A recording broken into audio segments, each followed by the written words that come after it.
ஈரேழு ஜென்மம் தாண்டி ஒன்ன தோளில் தாங்கணும்.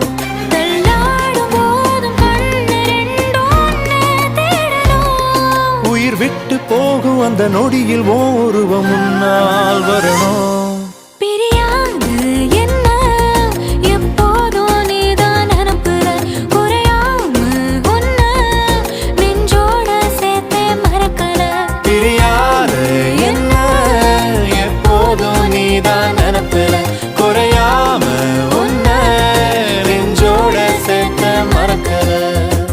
ஏதேதோ ஆசை நெஞ்சில சொல்லத்தான் தெரியல.